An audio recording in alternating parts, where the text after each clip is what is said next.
Welcome to Project Arrowhead. Everybody's commented already. We haven't even started the show yet. Today is Tuesday, October 8th. Right? Isn't it the 8th? I think so. I have no idea. I just go one day at a time. So, anyway, you're toned. Oh, my God. Are you okay? No. This is Dunkin' Donuts' fault for screwing up your coffee. They did. They really did. You want me to go make you a real cup of coffee with caffeine in it? No. You sure? I can go make you a cup of coffee. No, I'm good. I'm good. Thanks to the Montville Dunkin' Donuts for screwing up Jim's coffee. Thank you, guys. Appreciate it. I'm good. Yeah, I'm a little confused how they get decaf out of dark roast. I mean, they both begin with D. I'm guessing that's what it is. I don't know. But anyway, can you believe it's October? I'm still having a tough time believing that it's October. Football's in full swing, though. Nobody cares about baseball. Baseball's for the people who couldn't play the men's sports. So, once again, Project Arrowhead is brought to you by the Lansdowne Pub, located in the beautiful Mohegan Sun in Uncasville, Connecticut. The Lansdowne Pub. Great entertainment, great food, weekly, daily specials. Chef Randy Tillett does an amazing job. Some of the best entertainment.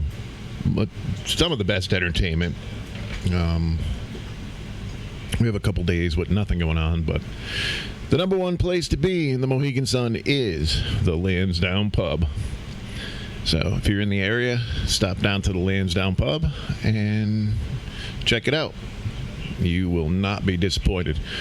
We had a new band in there this past weekend, actually, and the place was packed. It was rocking. It was nice to see. The live music really gets everybody going. So, anyway, what have you been up to, Keith? Playing lots of PS4, unfortunately. I can't believe you don't like Grand Theft Auto. I could care less. Why? Because it's got some, what's the word I'm looking for? Words that we can't say on the air? Yeah. No. What do you call a group of a certain race? Not a race, I'll come up with the word in a minute. Hey, Mr. VIP, Chris Cody's watching. You can stop in. You can see Mr. Chris Cody. Ask for Mr. VIP at the Avalon Nightclub on Friday and Saturday nights. Chris is usually there about 8 o'clock, and they open between 9 and 9:30. So stop over, get your VIP arrangements set up by Chris Cody at the Avalon Nightclub, also located in the Mohegan Sun. So, have you decided what you're going to do for Halloween yet? I don't know. Run around in a white sheet with two little eyes in it and go collect some candy. I have no idea. I'd like to go to Salem, Massachusetts. Oh yeah. As I was saying about the Grand Theft Auto game, because there's a culture shock, level of culture shock in there. Some people can't handle the level of culture that they have in the game. Culture? It's called, yes. It's culture. It's the gangster culture. Yeah, okay. So. You okay? It's just a video game. You run around as a gangster, what do you call it, repoing cars, doing jobs and stuff like that. And then you can go online and play against other people. Would you want your kids playing that? You know what? Would you want your kids? Let's throw the kids in there like they throw the kids in everything. Oh, you don't want your kids playing that? You know what? A good parent would be able to keep their kids away from the game if the parents can control their kids. Oh, you think it works that way, huh? No, well, it's how it should work. It's how it worked when I was a kid. Yeah, well, it doesn't. Don't throw these kids. In society it's the kids today. Yes, it's the kids. It's kids. We should take Fruity Loops off the Take what? counter at the shopping. What do you call it? Grocery store.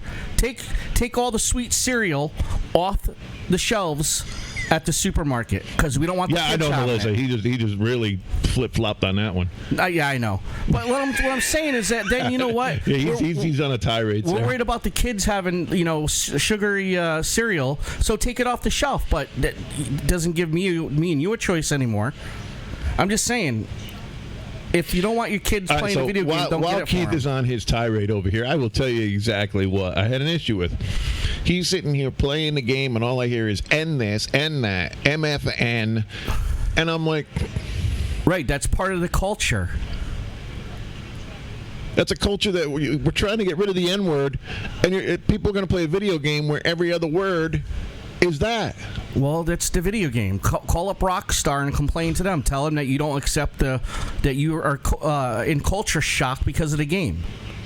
Because someone's dropping the N-word. They're calling, that's how it happens in their culture. They call each other the N-word. It's accepted amongst each other. But a white person can't call a black person the N-word. But they can call each other the word. But I don't let that bother me. I don't let that part of the game bother me. It's part of that culture. It's what they do. Okay. So, in other words, the game is a lot of fun if you can get over the snowflake stuff.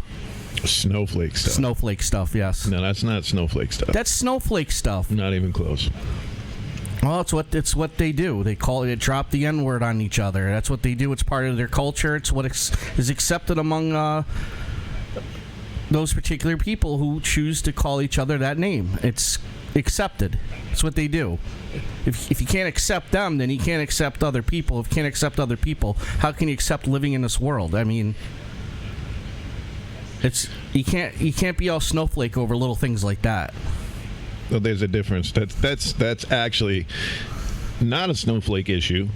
That is a societal issue, and comes back into these. And there's nothing you can do to correct it or change it. There's not a damn thing you can do. We can talk about this until we're blue in the face. You'll never change it. You have to accept it. I could not buy the game when they start losing money. It's one of the most highly sold games in the world. Most played. Have you noticed they stopped making it? They haven't stopped making it. Yeah, they stopped making it. No, they're coming out with a Grand Theft Auto 6, but it's going to be for the PlayStation 5. There isn't even a PlayStation 5. They're working on it. It's going to come out soon. By the end of this year, they're looking at a PS5. Whatever. I don't know. I think it's a fun game. Even though the N-word's being dropped a little bit too much. That's the only issue I got with it. I mean, I play Call of Duty, shoot 'em up games, and I love them. There's just no over the top words getting thrown around. Well, oh my God, you're so offended by that game. It's hilarious. No, I'm just saying you can't have it both ways. You can't want to get rid of the word and then play a video game that every other word is that. Right, but I didn't like it either. When I first started playing the game, I'm like, what the hell is this? And I'm like, well, it's their culture. It's what they do. I need to get over it. And I got over it and continue to play the game. But, we should take it off the shelves because the kids might get it, even though they're being exposed to this on a constant basis at school. So, let's put it this way. You get a couple of young kids that are playing the game, and they think that's now acceptable. So they go into school, and because they've been exposed to it on this video game, start throwing the N-word around. What's going to happen to them? It happens already. That's my point. And what happens to them? I don't know. They usually get beat down. Or then they get expelled for using the N-word that they didn't know was anything bad because it was in the video game. They say it in the video game. Well, I mean, at that point, your kid should know the difference between right and wrong. But if the kid doesn't know the difference between right and wrong, it's because the parent hasn't tried to teach them that. Maybe taught them. Again, it falls back on the parents. Bad parenting. There's lots of bad parenting out there. I agree. And you know why there's lots of bad parenting out there? Because our government, our big government, our local government, and our schools have all sided together to have this whole thing of we control your children, not you. Your children do what we say. You don't have the right to parent your kids. Because if your kid comes to school and tells the counselor you're being abusive, or now we're going to send DCF because you tried grounding your kid for a week for playing a video game. One of the major reasons why we really don't have control over our kids. So let me ask you a question. And we'll forget about Grand Theft Auto for a minute. What about the video game that simulated school shootings? Oh, that's just outrageous. That's beyond outrageous. That's ridiculous. They shouldn't have. That got pulled off the shelves. I got pulled off the shelves, but you can still get it online. You can still download it? Uh-huh. Oh, that's sad. I think we talked about this before. We might have. But, yeah, you have you have a choice. You can be the shooter or you can be the student. And whoever the sick bastard is that came up with this, it needs to be slapped upside the head. And it's a free game. I don't know. I haven't looked into it. I have no desire whatsoever to do anything with that game or want anything to do with that game. I think it's pretty sick. Yeah. Oh, yeah. Well, a lot of things are sick. Yeah, but why? I think it's sick. I think it's sick how our state and other states keep on pulling funds away from mental health, and we end up with these individuals that do what they do. Whoa, hell no. Sarah just asked, did you see the clothing line with ripped holes as bullet holes and the names of schools that had mass shootings? Yeah, I saw that. They what? Yeah. It had the name of the school and it was all bullet holes? Yes. Yep. And they did it because somebody was giving them a hard time about something else. I forget the whole story. I'll have to pull it up. That would be, somebody needs an ass beating. And who was selling counter violence with violence? Who was selling this line of clothing? Because they need their jaw jacked.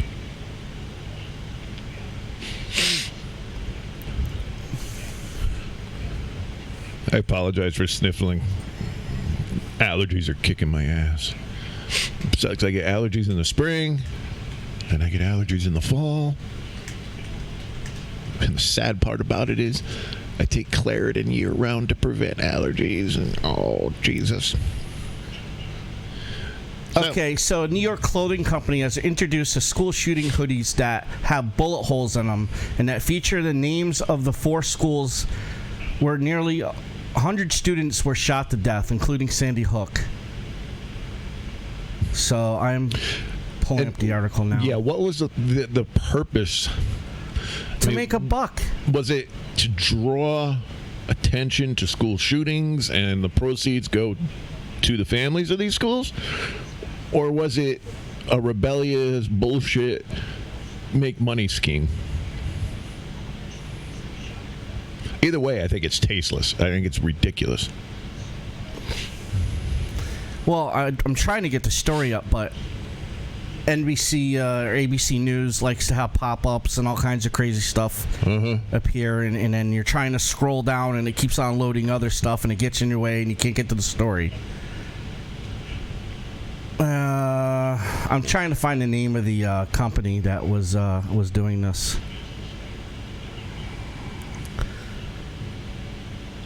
But nevertheless, yes, there is a clothing line where they have the name Sandy Hook on it, and it's got bullet holes in it, or what looks to be bullet holes. Well, I'll tell you what, if I was the family of any of these schools, I'd sue the shit out of them. Sarah, Why not? Sarah, do you have any, Alex Jones. do you have any more information on it? They did. They won that lawsuit against Alex Jones. Whoa. What was that? My phone just jumped out at me. Oh, yeah, you got to open that thing and shove it in there and then close it. All right, we'll do this. You okay over there? Yeah, I'm hearing sirens. They're coming for you. Oh, they just missed. They went by. They're gone. Damn it. I was getting ready to duck under the table. It's kind of... Yeah. So, anyway, Sarah, thank you for bringing that to our attention, or my attention. He knew about it. I didn't. Families were commenting on the Instagram page. It's stupid. It's horseshit. Why would they do that?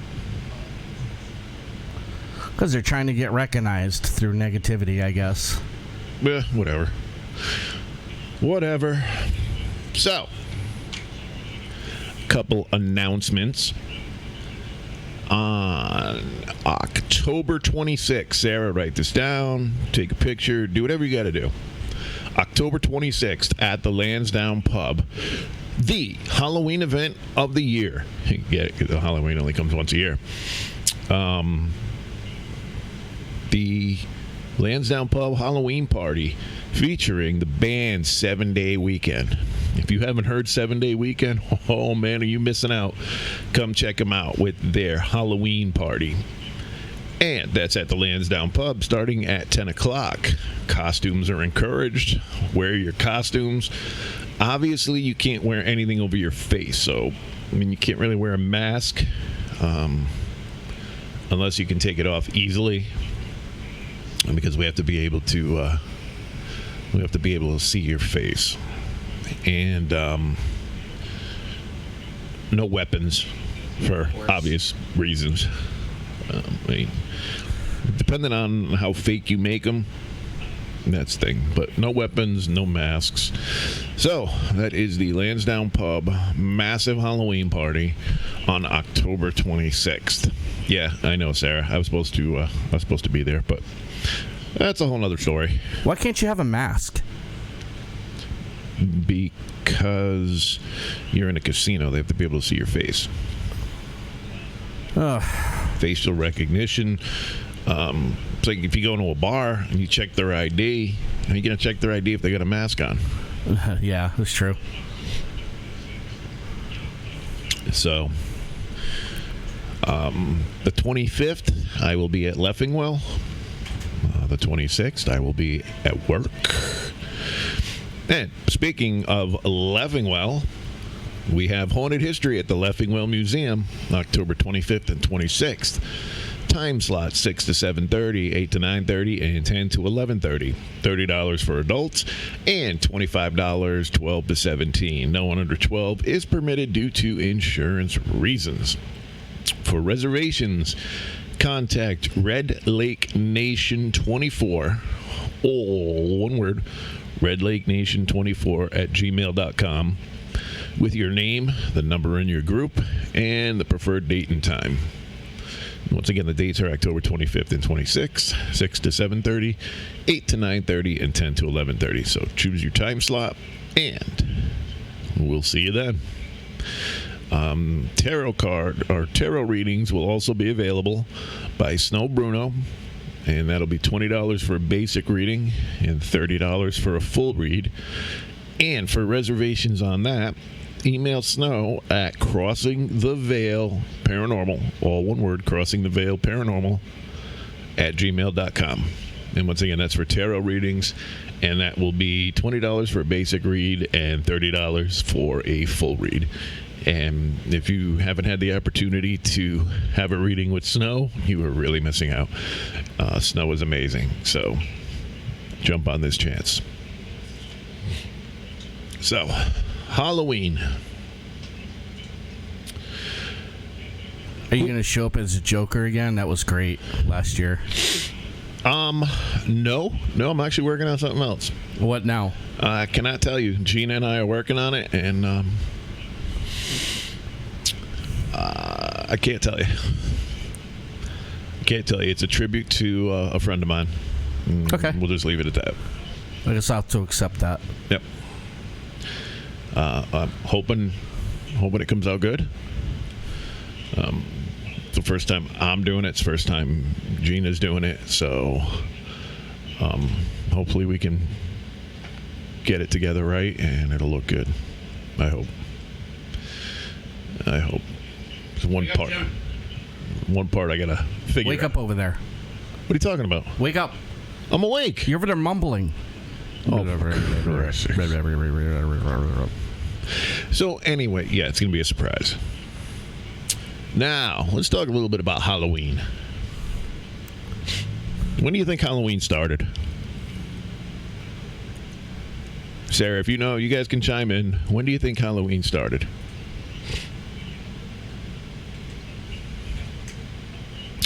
And I hear crickets. Halloween dates back to about 2,000 years ago. In the United Kingdom, it's now Ireland, and North France. They celebrated their new year on November 1st. Now, this was the ancient Celtic festival of Samhain. It's spelled Samhain, but it's pronounced Samhain. The day marked the end of summer and the harvest and the beginning of the dark, the cold winter, time of year that was often associated with human death. So the Celts believed that on the night before the new year, the boundary between the worlds of the living and the dead became blurred. So on the night of October 31st, they celebrated Samhain, when it was believed that the ghosts of the dead returned to the earth. I apologize for that. Oh, sorry.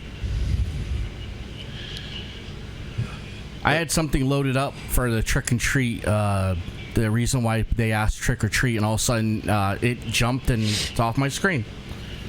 1400s, I mean, whatever 2,000 years ago is. So this is, think about it, we're in 2019 now. So here, 2,000 years ago.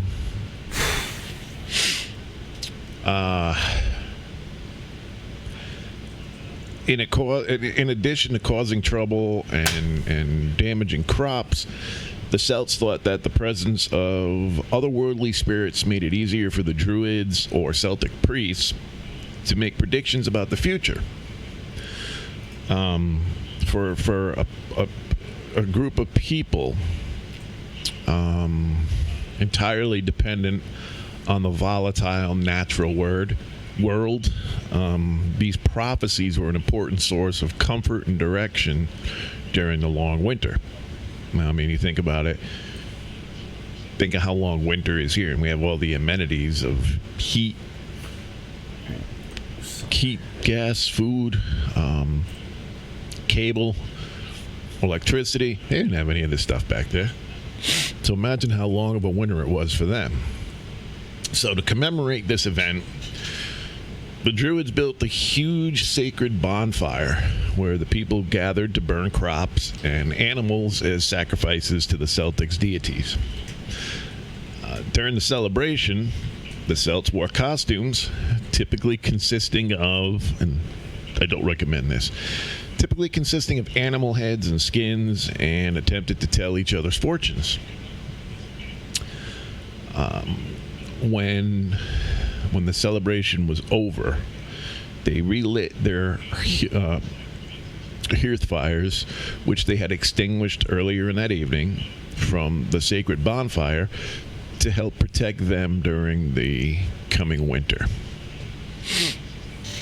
So that's where it got its main start. By 43 A.D., the Roman Empire had conquered the majority of Celtic territory. In the course of the 400 years that they ruled the Celt lands, two festivals of Roman origins were combined with the traditional Celtic celebration of Samhain.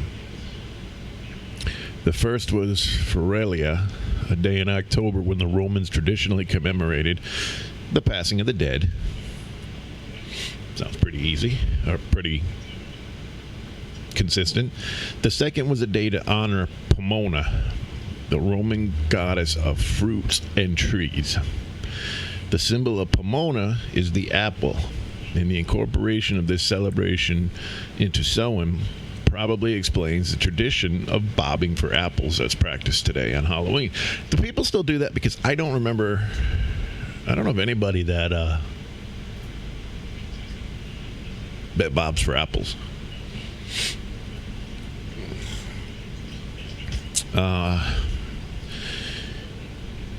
And on May 13th, 609 AD, Pope Boniface IV dedicated the Pantheon in Rome in honor of all Christian martyrs, and Catholic feast of All Martyrs' Day was established in the Western Church.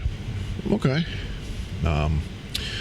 Pope Gregory later expanded on the festival to include all saints as well as martyrs and moved the observance from May 13th to November 1st. Once again, everything's taking place around this November 1st. By the 9th century, the influence of Christianity had spread into Celtic lands, where it gradually blended with the supplanted older Celtic rites. In 1000 AD, the church made November 2nd All Souls' Day, a day to honor the dead. It's widely believed that the church was attempting to replace the Celtic Festival of the Dead with a related church-sanctioned holiday. Which, I mean, that kind of makes sense, right? Yep. So, All Souls Day was celebrated similarly to Samhain, with the big bonfires, parades, dressing up in costumes, and saints, angels, and devils. The All Saints' Day celebration was also called All Hallows, or All Hallowmas, or Hallowmas, from the Middle English. So, the Middle English word meaning All Saints' Day. And the night before it, the traditional night of Samhain in the Celtic region, began to be called All Hallows Eve, and eventually Halloween. So that's where the term Halloween comes from. Now, when did it come to the United States? I would guess as early as when the settlers came over.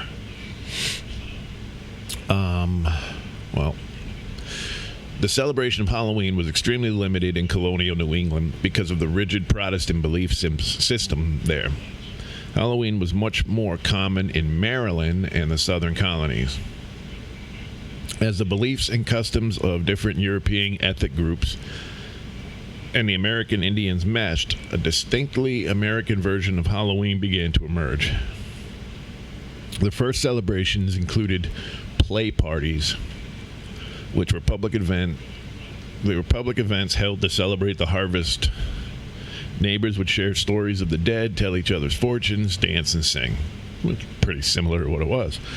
Colonial Halloween festivities also featured the telling of ghost stories, mischief-making of all kinds. By the middle of the 19th century, annual autumn festivities were common, but Halloween was not yet celebrated everywhere in the country. Which is kind of weird. In the second half of the 19th century, America was flooded with new immigrants. The new immigrants, especially the millions of Irish fleeing the Irish potato famine, helped to popularize the celebration of Halloween nationally.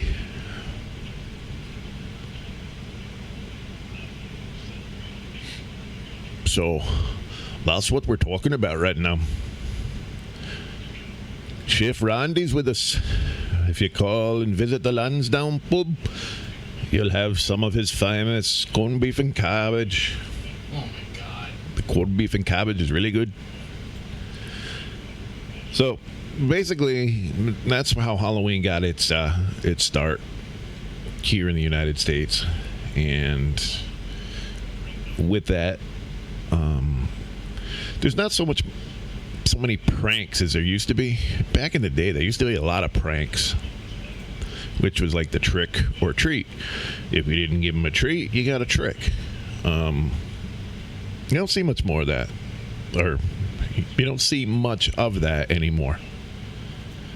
And now, we're actually talking about banning Halloween. Oh my God. Yep, due to the Triple E outbreak. How do you ban a holiday? Oh, you just don't pass out candy. You keep. You do like indoor activities, like you go to the casino and trick or treat around in there, or you go to the mall and trick or treat around in there. Although none of the kids have been, no children have been affected by the Triple E outbreak. We've already had 4 deaths, and there's no cure for it. The day we ban Halloween is the day we became a communist country. I'm telling you. Triple E or not, you don't ban Halloween. It's got nothing. You get bit by a mosquito and you die, plain and simple. You trip over your shoelace and die too. Are you more likely? We should ban shoelaces. Yeah, but what are you more likely to die from? Tripping over your shoelace, I guess. No. There's no cure for Triple E. So if you get something's always got to ruin something. I'm sick of it. Right. I mean, if you get bit by a mosquito that's got Triple E, it's a death sentence. So why not be Why don't they just go out and spray for these damn things? Randy says he will commit a heinous genocide of every mosquito alive if it comes between me and his Halloween. I agree. I mean, I absolutely agree. I think, and it's horrible that anybody has died from this. I mean, it's one person is too many. However, the chances of having a frost before Halloween, it's pretty high. Pretty good. It's definitely pretty good. And second, you spray the hell out of whoever's going out with off or insect repellent. And also, none of the people affected, none of the people that have died were healthy individuals. Meaning, absolutely. Sarah, that would be absolutely fantastic. Why don't we get a professional's, not opinion, but a professional's take on the Triple E? Wow, it made it to CNN. It's all over everything. A person in their 60s died of Triple E in Connecticut, health officials said Tuesday. Yep. And like Randy said, more people die from bee stings. Another person who was in their 40s is hospitalized with the rare virus. That's the one from Colchester, yes. Yep. He is the youngest one on record so far to have been. In addition to Connecticut deaths, 3 people have died in Massachusetts, 3 in Michigan, and 1 person has died in Rhode Island. Right. But look at their health history. Hi, Sue Dubb. Hello, caller. Hi, it's Sue Dubb, public health nurse. You have questions about Triple E? I have answers. Hey, Sue, how are you? I'm good. All right, so tell us a little bit about this Triple E. Should people be scared or should they not? Okay, so at this point in the season, the reports from the Connecticut Agricultural Experimental Station, which actually is the organization that, or the state agency that does the mosquito trapping and testing, has actually identified that the mosquito population has dropped off dramatically since the peak of the season that happened about mid-August to the first week of September. So the mosquitoes that are out there now, they're not finding as many that are infected, and actually the mosquitoes, because the temperatures have been dropping pretty consistently at night, has been actually kind of reducing their numbers. And while we always say the risk isn't at zero, it's getting pretty close to zero. And I'm thinking, a few more nights, the definition of the season is over is when there's a hard frost. Right. So that actually kills the mosquitoes or puts them in a dormant phase where they can no longer bite. And what I think a lot of people don't understand is there's actually a couple of different species of mosquitoes that carry the triple E. There's the one that bites birds, and it's called Culicida melanura. And what happens is those mosquitoes bite those birds and infect them, and then other species of mosquitoes go and bite the bird, and then they pick up the infection, and then they transmit the infection to humans, horses, pheasants, emus, partridges. So they kind of act as a bridge.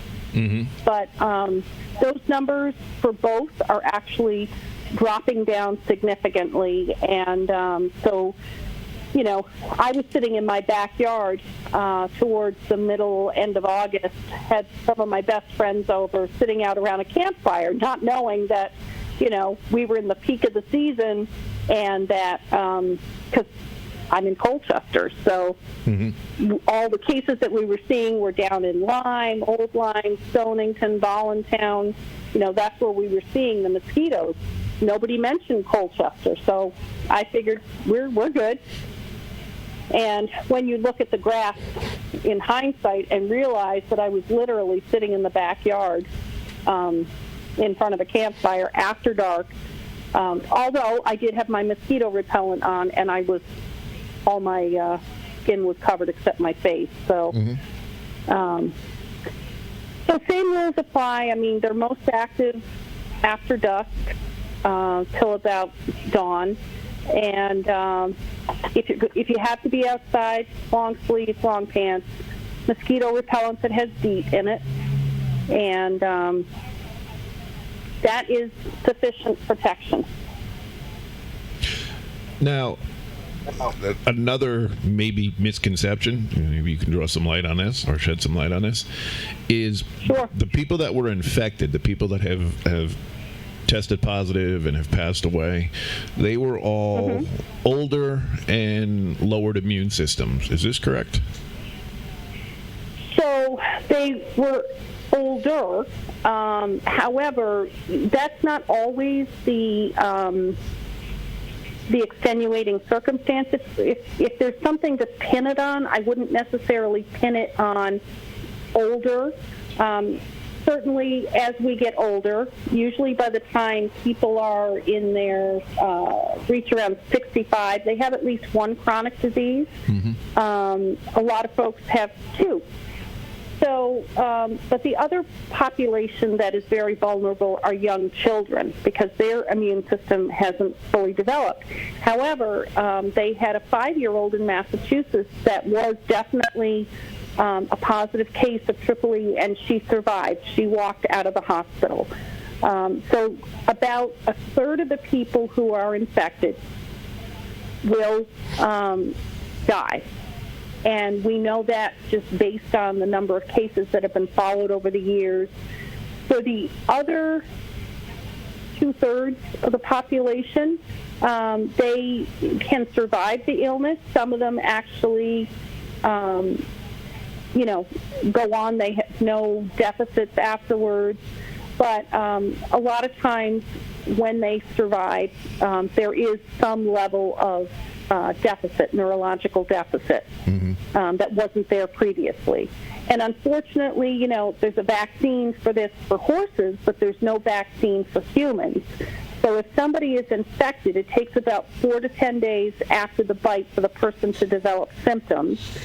And then from that point forward, once the symptoms develop, the testing to confirm the actual disease in humans is a little bit lengthy as well, because not every lab is designed or set up to do that particular test.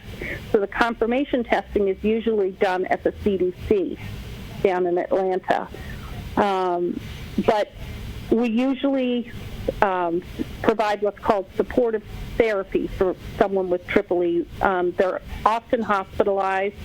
We give them IV fluids to keep them from getting dehydrated, because as they develop fevers, We give them pain medicine to help with any of the joint and muscle pain that can happen. We certainly, sometimes they need respiratory support because if they're suffering from the encephalitis, which basically means that your brain is inflamed and swollen, then that can impact your body's functions such as respiration, heart rate, things like that. So sometimes these folks have to go on a ventilator for a period of time. So on top of the Triple E, we're also entering flu season, correct? Yes, we are.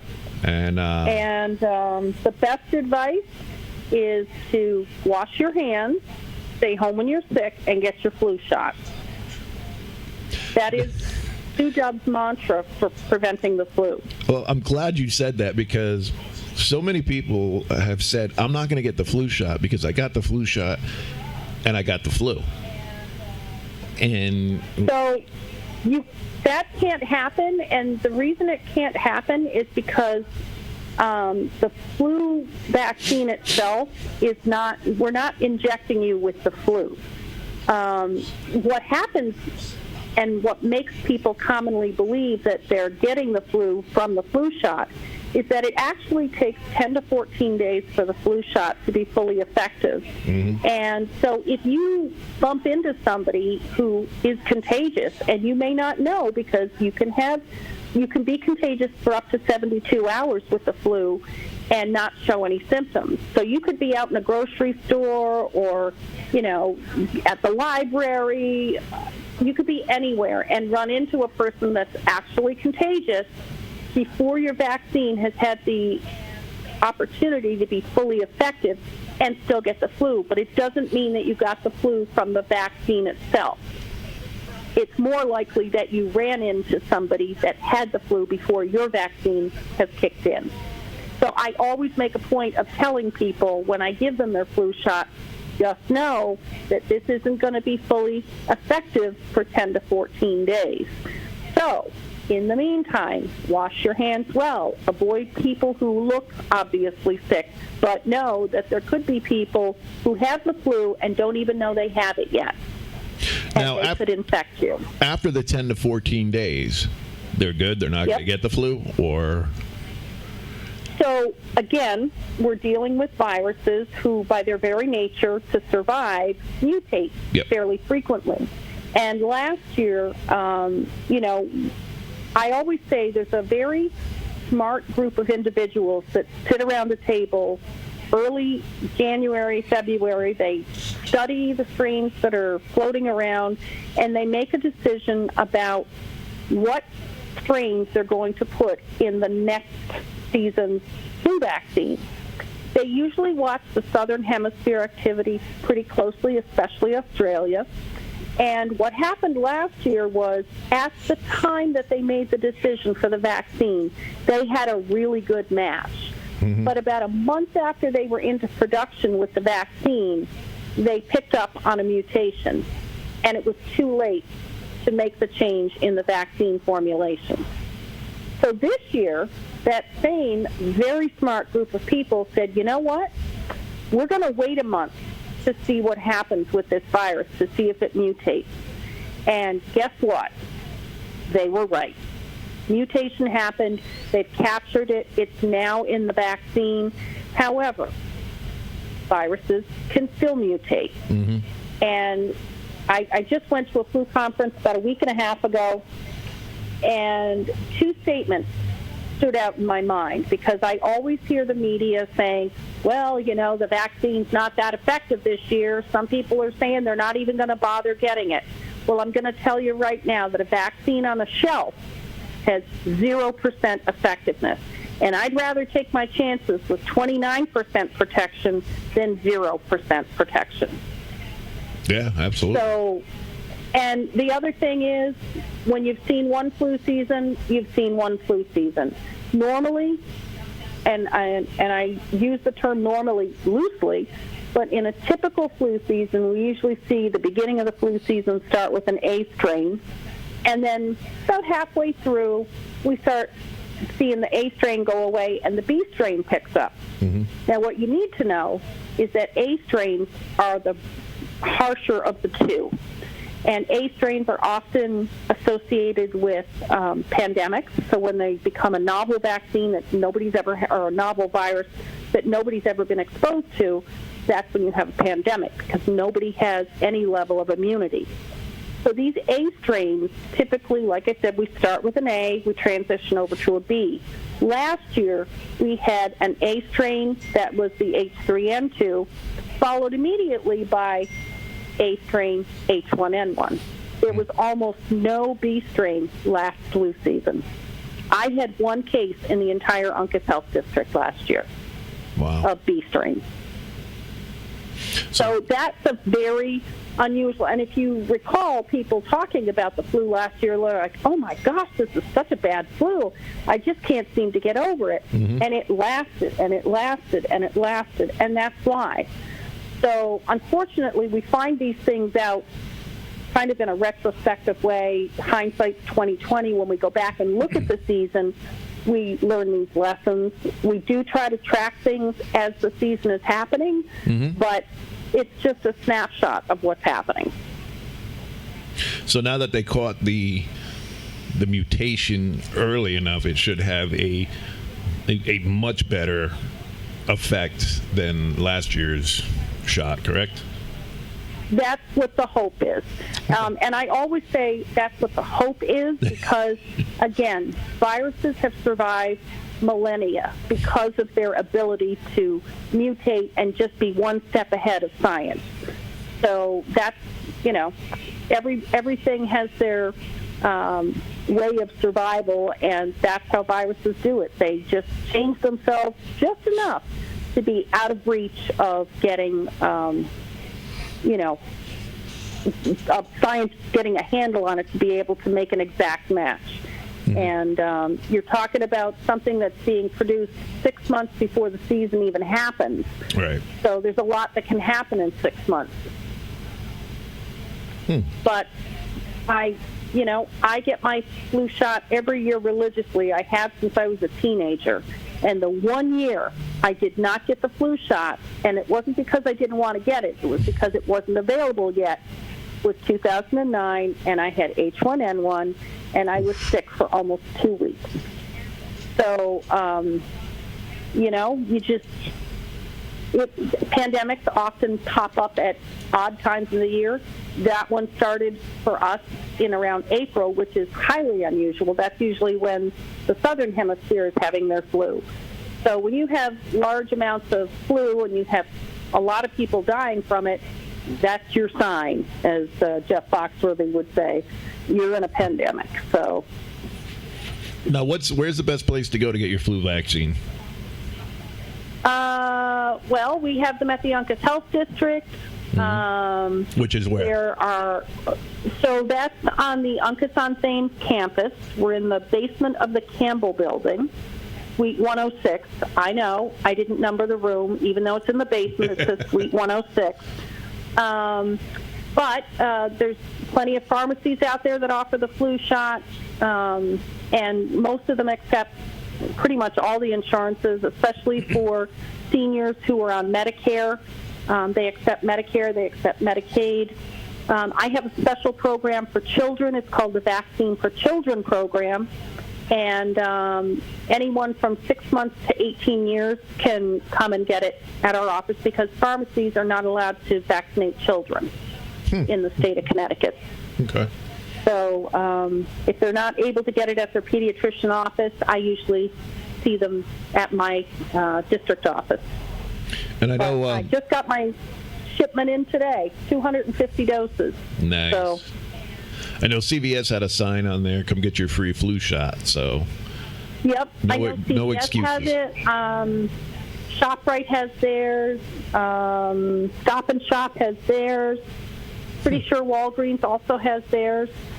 So, I mean, if for convenience factor alone, you don't have to take time off to go to a doctor's appointment. You know, you can just go in, show them your insurance card, you get your shot, you're done. And The other thing that's coming up is there on the 26th of October, the Ledgewlight Health District, which is one of our, they're the health district for the southern tier of New London County. They're actually doing a drive-through flu vaccine clinic. No kidding. And Fitch High School. So if you go to llhd.org, there's information on their website about their drive-through flu clinic, and they see probably 75 to 90 people every year. They're religious about getting their, they call, are you doing the drive-through again? Are you doing the drive-through? And to be clear, that is a method that was kind of experimented with so that if we did have a pandemic, one of the things that you want to do is avoid corralling potentially really sick people all in one big room. If you keep people in their cars, they're already exposed to each other because they're probably from the same household. You're limiting exposure to staff because we can put our masks on, and they just fill out a consent. They stick their arm out, we give them their shot, and they're good to go. So it tests our emergency preparedness plan, but it also gets the public used to a potential scenario that could happen if we had another pandemic down the road. So one other popular rumor, maybe you can either confirm or dispel this rumor, is that with both casinos, there is an influx of Asian population from third world countries that don't have the health care and everything that we have, and they're bringing several strains of different viruses that we have never seen. Is this accurate or is this fable? I think that's fable as far as things that we haven't seen before. I mean, there's been vaccine preventable diseases like measles, polio, mumps, those types of vaccine preventable diseases that have been around for many, many years. And it is true that we're very lucky in Connecticut. We have an incredibly robust immunization program. We have one of the best immunization programs in the country. So when it comes to the concept of herd immunity, Connecticut is far and above many other states. And we do have people that are coming in from other countries, not just, necessarily concentrated for the casinos in New London County, but, they're coming in to all parts of our state. One of the biggest things that we see is something called latent TB or latent tuberculosis infection. Yep. So these folks have probably been exposed to active tuberculosis in their country, but their immune system has kept them healthy and they don't have symptoms. They're not contagious, but they're coming to a new country. They're, they don't speak the language. There are concerns about, getting enough money to find a place to live, getting food to eat, finding a job. There's a lot of stressors that can impact the immune system, and quite frequently these cases convert over to active tuberculosis. So what we've been doing is, as folks are coming into the country, and it does actually depend on what type of visa they come in on when they're coming into the country through legal channels, that they are screened in their home country. And that paperwork comes to Connecticut, and we actually, there's a TB immigrant refugee program at the state of Connecticut. They send out a packet to the local health department where this person is going to reside, and we get that person connected with an infectious disease specialist. So that person is evaluated here stateside, and if their x-rays and their medical testing does confirm that they do in fact have latent tuberculosis infection, then they can be placed on a treatment regimen for as little as 4 months, and then they don't have to worry about becoming active TB cases down the road. Now, if they do come into the country, go ahead. Sorry. Have you seen a lot of MDR TB, or has it basically just been either active or latent? We, I think, had one case in the entire state last year, and you should know that Connecticut also has one of the lowest rates of TB in the entire country. We have a crack team here in Connecticut that is all over the active TB cases. I think last year, and I may be off on the numbers, but I want to say we had 68 total cases of active TB. And that's statewide? Phenomenal. Our rate per 100,000 was 1.4, and the national rate per 100,000 was something like 2.6. Wow. So there was less than 10,000 cases of active TB in the entire country last year. So we are getting a good handle on active tuberculosis. I think about 70% of the cases that came in were non-U.S. born individuals, so they came into the country with the infection and developed into the disease. But more often than not, we catch them with the latent form of the infection when they're not contagious, and we jump on that. We get them treated right away so they don't develop active TB down the road. But even if they do have active TB, we get them started on treatment right away. Mm-hmm. And they can actually usually return back to work relatively soon. It usually takes, a good couple of weeks for the medicine to be on board. They have to do certain clearance tests, and not to be gross, but you basically do a spit test.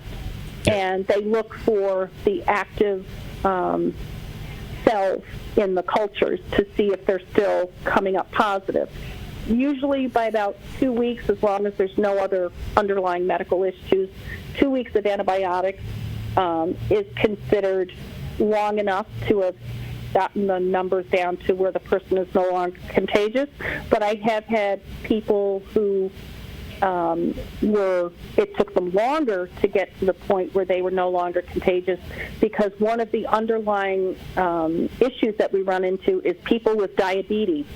For whatever reason, diabetics have a much harder time when they have active TB getting the antibiotics effective and taking care of it so that they can get back out into the world and start doing their day-to-day routine.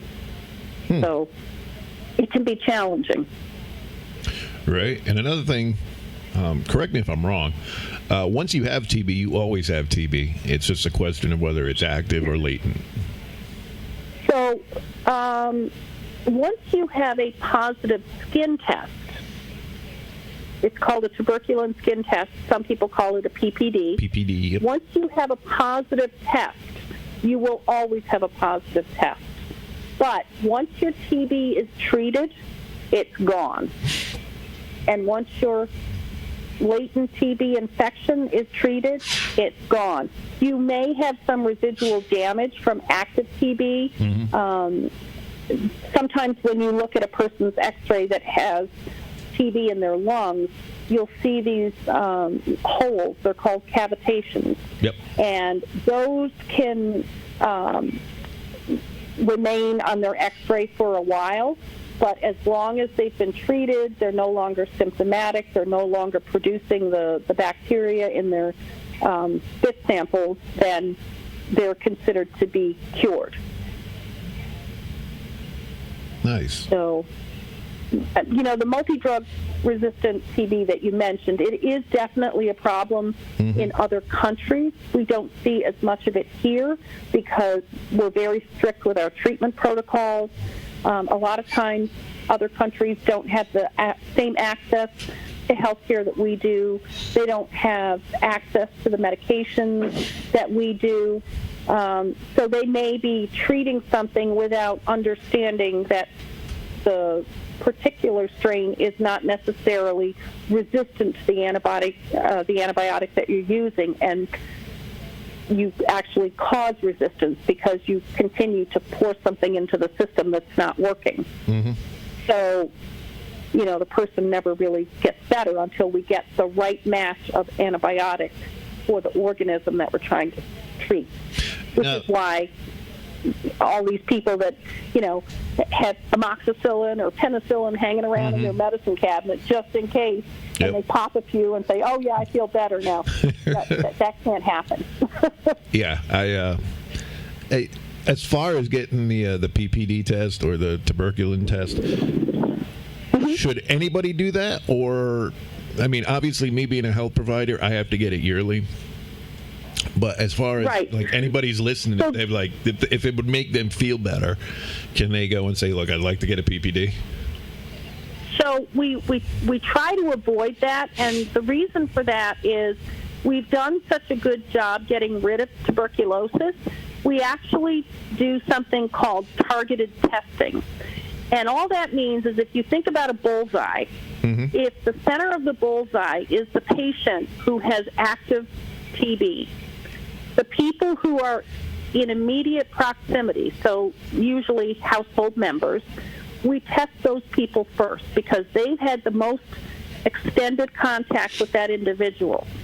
When we test them, if they test negative, there's no need to go anywhere past that first ring because the people who were in the closest contact with this person with active disease didn't test positive. Then we don't need to test anybody else.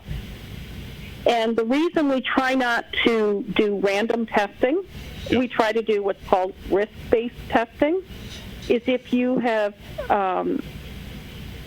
risk-based testing has actually proven to be more cost-effective. We don't really find anything by just doing random testing. And actually, the guidelines for people who work in healthcare facilities is changing as we speak.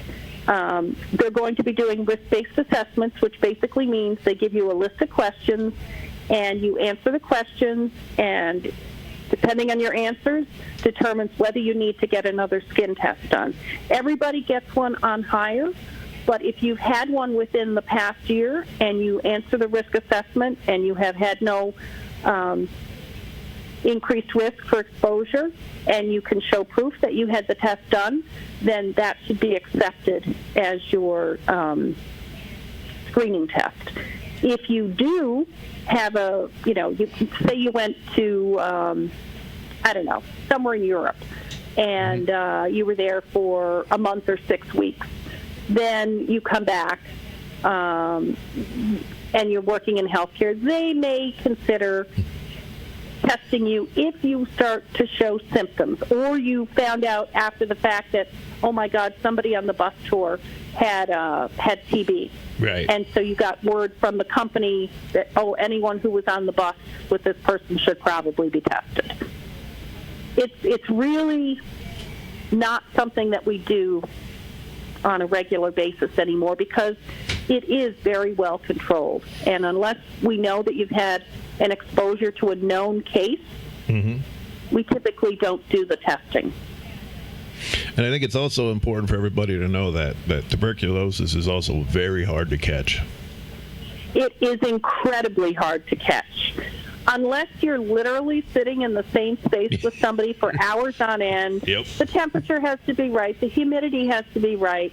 They have to have the right amount of organism in their sputum, and they're coughing in your face continuously, who would sit in front of somebody who's coughing in their face? You move yourself out of that situation. So even when we've transported patients, when I worked as an EMT in the ambulance, just the 20 to 25-minute transport time in the ambulance is not really considered a high-risk exposure unless we're doing something that causes that person to cough, like we're doing a nebulizer treatment or, where the particles can kind of get up in the air, or we're intubating somebody because maybe they've had a respiratory problem and they're no longer able to breathe on their own. In those high-risk situations, we would be putting protection on before we even did that. Right. So, N95s are our friend. Yeah. And when you're out and about, in the store or out in a park or something. It's not like you can walk by something, even if somebody coughs right as you're walking past them. It's not something that you just, oh my God, that person has TB and I just caught it because they coughed when I was walking by them. It doesn't happen that way. It really is a challenge to catch. What people need to be more concerned about is whether or not they've been exposed to hepatitis C. Yeah. A lot of people don't realize that hepatitis can live outside of the body for 7 to 10 days. So it's always important. And wash. Since I have your undivided attention, I should let you know that Uncas Health District also has a syringe service program.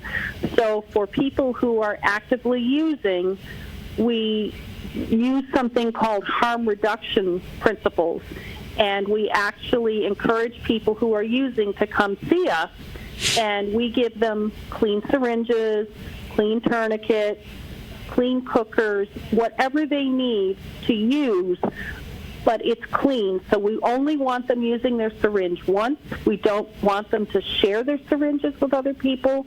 We give them appropriate containers to put their needles in after they've used. And it actually has shown that people who participate in syringe service programs are 5 times more likely to seek out assistance with their substance use disorder. So not only are we preventing them from spreading potentially HIV or hepatitis C to people because they're sharing needles, we're also protecting our first responders that are going out there and when they get called for overdoses and things like that. We give out Narcan to people who are using. We make sure that they understand how to use it, and we've actually had I had one individual who came in a couple weeks ago that brought in 350 used syringes. So that's 350 syringes that are not out on the street or in a park or in a playground. That was 350? 350. Yep. So I got to admit, I will tell you that we have not been finding them on the ground like we've normally, we were finding them frequently. Finding them in the bathrooms at the casino, finding them here, finding them there. It's been really good. We have not been finding many needles lately. Well, we started July 1st at the Health District. We're open Monday to Friday, 9 to 3. And then we also partnered with Perceptions Programs, which they bring a mobile van. Mm-hmm. They come down, they're behind the old YMCA in Norwich on Tuesday mornings from 9:30 to 12. Mm-hmm. And then they're at Penobscot Room, which is in the Reliance Health Building, on Wednesday afternoons from 2 to 4. And starting October 25th, they're going to be in Jewett City from 1 to 3 behind the town hall. So word is getting out that this is an effective method of preventing transmission, but we also offer rapid testing, so we can tell you on the spot just with a finger stick if you have hepatitis C or HIV, and we can get you connected to treatment because there's a cure for Hep C, and it's 96 to 98% effective. Mm-hmm. And it's 1 pill a day for as little as 8 weeks, maybe as many as 24 weeks, but you're cured. And it actually helps reverse liver damage. Wow. And people who are actively using, we will treat because quite often, once they've been on the medication for about 10 days to 2 weeks, they feel so much incredibly better. In other words, their energy levels pick up because hepatitis C has such an insidious onset that people don't realize how lousy they're feeling until they're not feeling that way anymore. And that's often the thing that prompts them to stop using. Nice. So there's been a big shift in that world, making sure that we're making treatment accessible.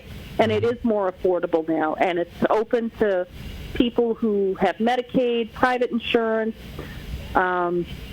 The drug companies actually have programs where they can help cover the cost of medications. So there's no excuse to not get tested and find out and get treated. Outstanding. That is fantastic.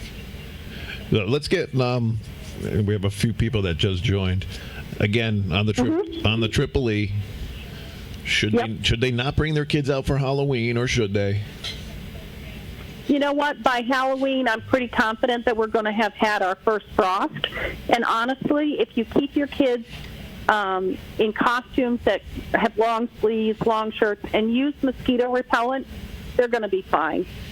It's usually pretty cold. The numbers of mosquitoes have declined so significantly that, and the ones that are testing positive for the Triple E virus, again, significantly decreased. So the risk is not quite at zero yet, but it is pretty gosh darn close. So closer by the day, or by the minute, actually. Yeah. I mean, I'm sitting out on my deck right now, and I'm thinking I need to go get a sweater because it's a little nippy out here. But that'll be nice. Yeah. It was pretty warm yesterday and today, so. Oh, yesterday I had the air conditioning on because it was so humid. Yeah. Oh, yeah. So it was humid. You know, the weather's all over the place, but it is more consistently cooling down at night, and you know, we're moving towards a hard frost pretty soon.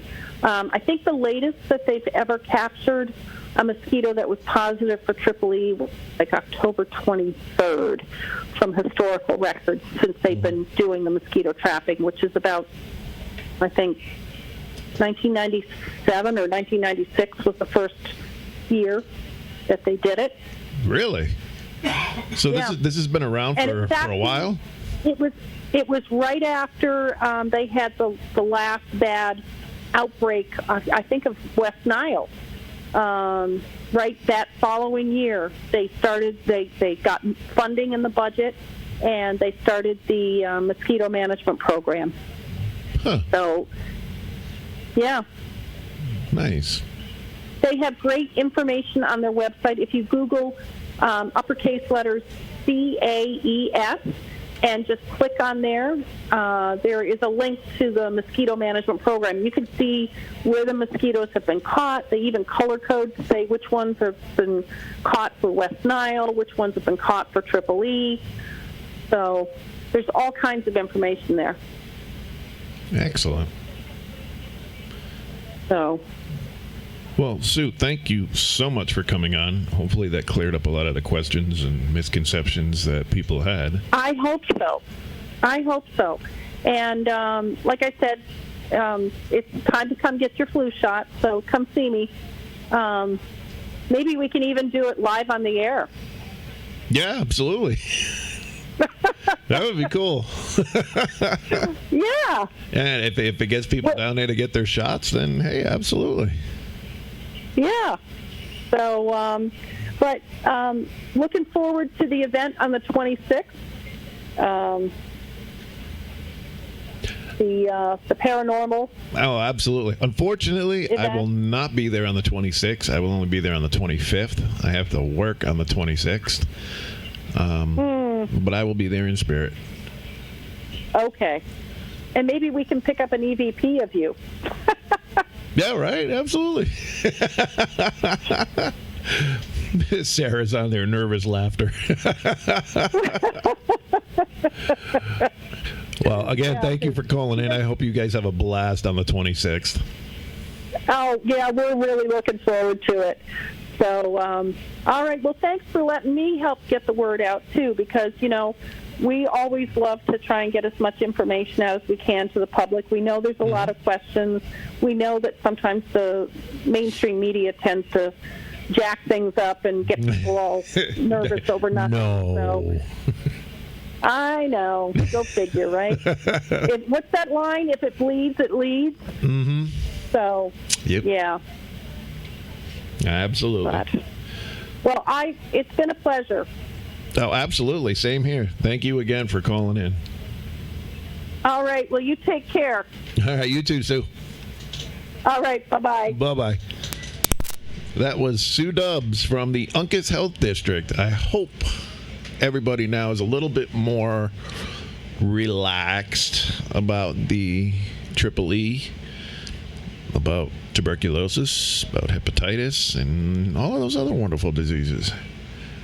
And yes, I do teach bloodborne, airborne pathogens as well as CPR, first aid, and other classes. So if you need it, just let me know. I'll come and do it. But one thing everything had in common was washing your hands.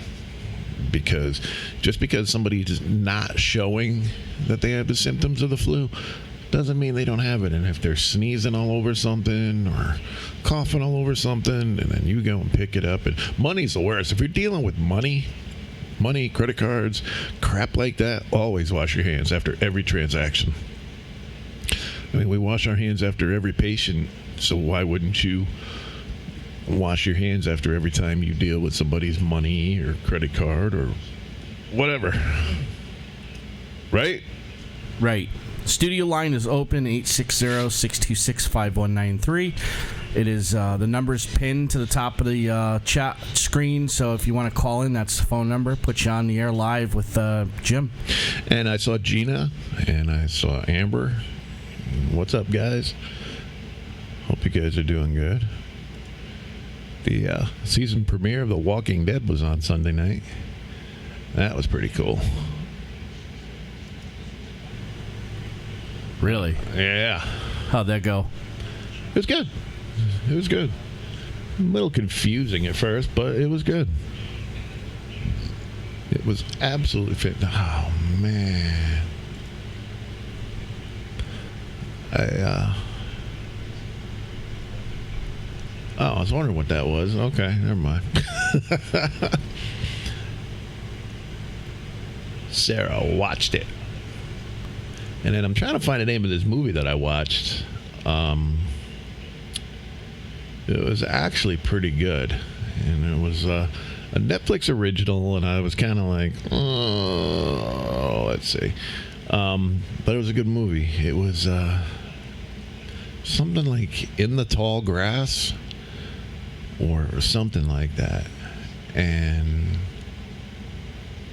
it was good. It was actually a really good movie. It was kind of like Children of the Cornish, but not really. But it was a good movie. And then I watched the first 2 episodes of Tales from the Dark Side on Shudder, and they did a good job with that. That's got an all-star cast on it, and it was amazing. It really was. How many of them have you watched, Keith? What do I watch? Yeah, I watch stuff on Netflix. I like that series Stranger Things. That was good. That was really good. And The Dark Crystal was pretty interesting. So my homework for you, my goal for you, is to watch 1 horror movie a day until Halloween. Me? Yep. 1 horror movie a day until Halloween. And you got to let me know which movies you watched. All right. I'll let you know which ones suck. Yeah, absolutely. Which ones are good, which ones you like, which ones you not want your best friend to watch, or, whatever. But one horror movie a day until Halloween. I think the best one I ever watched was, 2 of the best was the one with the glass house. 13 Ghosts? 13 Ghost, and then House on Haunted Hill were the 2 best ones I've ever seen. House on Haunted Hill, the original with Vincent Price, or House on Haunted Hill, the remake with Chris Kattan? I'm not too sure what I watched. I know the most creepiest part when the girl was in the basement with the video camera, she could see stuff on camera. But not with her own eyes. That was the newer one. That was good. And then that thing, the way it was shaking its head and moving around, just totally creeped me out. Yeah, I like that movie. That's one of my favorite movies. They did a second one with my friend Serena Vincent, and it was okay. It wasn't as good as the first one, but it was okay. It was good. Right. 13 Ghosts was really good. Oh my God, I can't think of his name. Shaggy there. He did a really good job. Matthew Lillard, thank you. Sarah put I had a crush on Matthew Lillard, so there we go. I've met Matthew Lillard. I've got my picture taken with Matthew Lillard. Aren't you special? I couldn't think of his friggin' name. So, yeah, Matthew Lillard. Shaggy from Scooby-Doo. You're so special. I am special.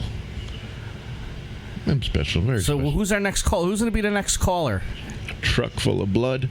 You gotta be shitting me. Come on, join in on the fun. We don't have time for callers. We don't have time? Nope. That time already? It's almost time to wrap it up. Oh, we can squeeze in one more caller. Oh, we don't have time. Some of us have to go to work. Oh, jeez. Yeah.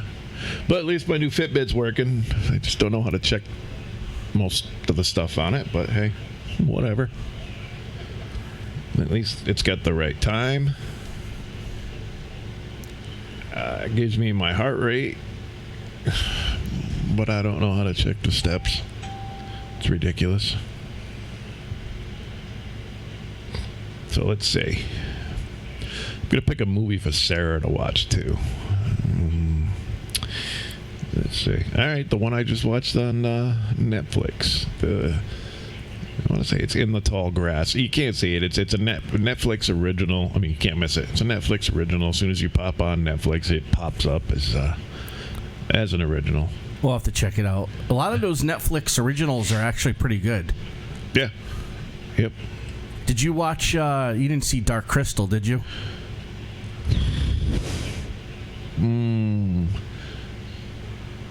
I thought it was pretty interesting. Was that an older movie, The Dark Crystal? Or? No, that's something Netflix just came out with. I'll have to check it out. Probably not. Because I'm thinking Dark Crystal was that movie with David Bowie and everything from the like 80s. It was interesting.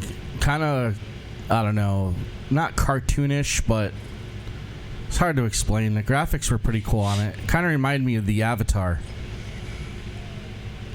Yeah, that's the one from like the 80s, right? Yeah. Yeah. With David Bowie. The Avatar? No, I'm talking about the Avatar. No, I'm talking about Dark Crystal. No, you'll have to see it to watch. At least watch the intro to it.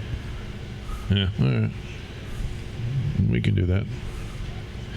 All right. Well, that's all the time we have for this week. I will be back next week. Hopefully somebody will be here with me. It gets lonely over here. What is the loneliest number? Anyway, until next week, be good and watch some horror movies. Let me know about them. I will talk to you all next week. Be good.